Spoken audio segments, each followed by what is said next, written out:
Donald Trump and Bernie Sanders, crowds coming out for both, and the crowds are getting bigger. So now we've got the big debate. Which party has the right message for America? Hi, everybody. I'm Liz McDonald in for Eric Bolling, and I get to play with the Cashin gang, our Cashin crew this week. Wayne Rogers, Jonathan Hoenig, Michelle Fields, and Jessica Tarlov. Welcome. Good morning, everybody. So we've got the Donald. He's touting himself as a pro-capitalist who likes smaller government. Now, on the flip side, Bernie Sanders is a self-proclaimed socialist. He's pushing things like free universal health care, free college for all. Both of these guys are gaining in the polls. So, Michelle, which message is the best for America?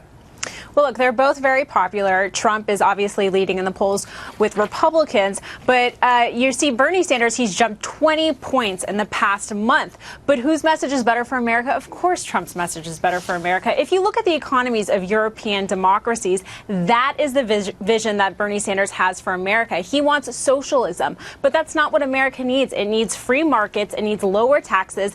And Bernie Sanders is essentially President Obama on steroids. If you think that the economy was bad under Barack Obama, it's going to be much, much worse under Bernie Sanders. Right. You know, that's right. Michelle, it's not even that that's what America needs. That's what America is about. You know, Americans are the ones who invented the phrase "to make money," and it's capitalism is the uniquely American system. It's a system of private property, of individual rights. I mean, in America, you own your life, not the state, not the public, not the greater good or some racial group. Right, but Wayne, socialism is just the opposite. Right, but you know, to Michelle's point, Wayne, you know, Europe is growing like economic growth is about as fast as crabgrass is growing. And you know what we see now, though, Wayne, what do you make of this? Bernie Sanders, though, is gaining in the polls, and he's really pulling out the crowds.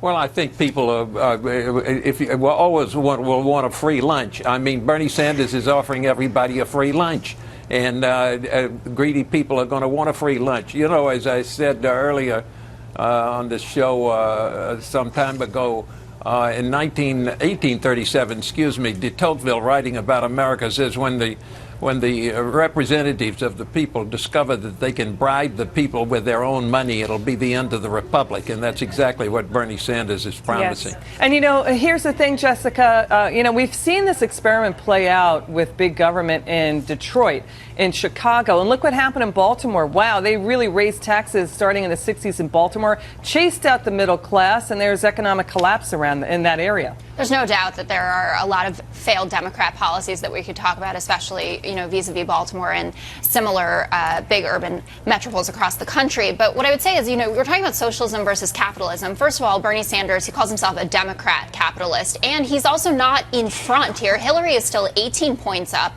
and Hillary is very different from Bernie Sanders. You know, I like to think of her as she's a compassionate capitalist. She understands that the free market should work and it should benefit people, but that we need a strong safety net. Name. Wait, hang on, Michelle. Hang on. Let me take it to Michelle. I mean, but you know, Hillary every other week, Michelle, seems to be rolling out free government giveaways too. And I think again, we've been down this road before. The government doing all of this, and by the way, even Democrat Daniel Patrick Moynihan, said you cannot mandate goodness from Washington D.C. You cannot mandate economic growth from Washington D.C. Is Hillary Clinton that different from Bernie Sanders?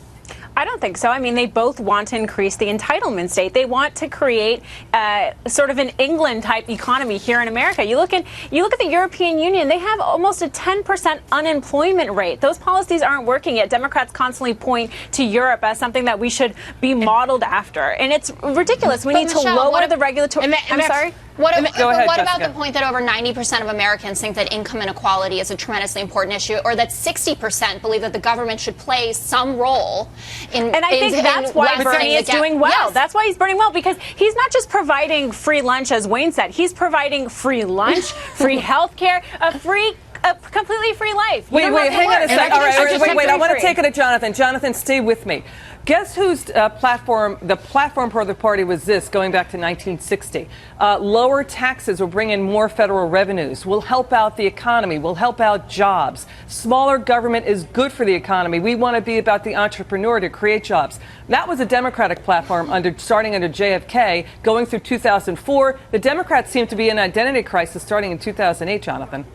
Well, Elizabeth, it's not so much that the socialism is bad for the economy. It's bad for the individual. I mean, it's not compassionate. It's not good, or it's not nice. I mean, it says basically that you don't own your life, that you have to sacrifice yourself for, the environment or the public good or anything else. So there's this misconception that capitalism is mean and socialism is this benevolent, a wonderful thing. It's not. In fact, it's just the opposite. Wayne, human beings, let me back up.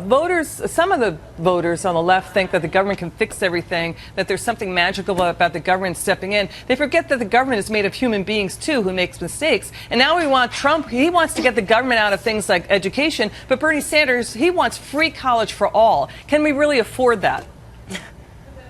No, of course not. You can't afford that. We can't even afford what we're doing today.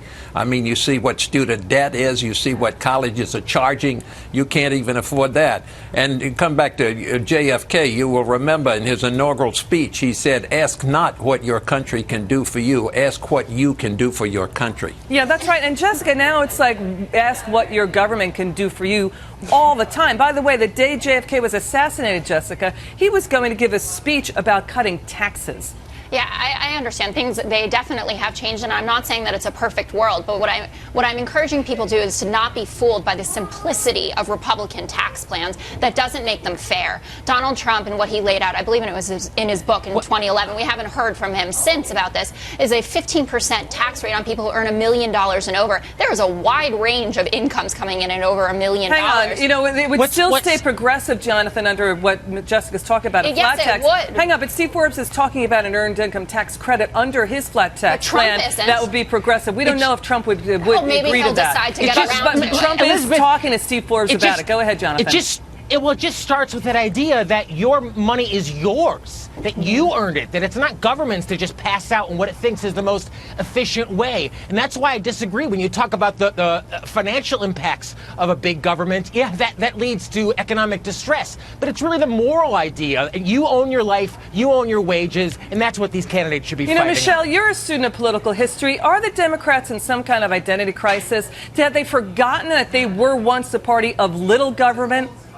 I think so, but I think that they realize that telling everyone that they'll give them a free lunch and free health care is the fastest way to get votes. But it doesn't work. The reason why higher education is so expensive is because government's involvement in higher education. Well, the reason why we don't have jobs is because entrepreneurs, business owners, they're basically being, completely strangled by the regulatory burden that they have by high taxes, that they can't hire new people, they can't create more business and expand their businesses. Wayne, I'm going to get to Jessica in a second. We've got only a little time left. Wayne, missing in the free college education debate is how these left-wing academics have raised college tuition for hitting middle-class families really hard. What do you think? Well, that's true. That's what I said. We can't pay for it as it is. The educational system, the higher educational system, is out of control. You mentioned earlier about and what Jonathan is talking about, the arrogance that the government knows better than you how to distribute your money. They own you. That's what's way out of line. That's what socialism is. Okay, we got to leave it there. All of you are not against having some sort of social safety net. And to Wayne's point, I agree that the costs are out of control, and I'd like to hear both parties talking more about vocational training. Not everyone needs four-year college. That's something I can find common ground there. Yeah, we came to common ground here. This is fun with the Cashin gang.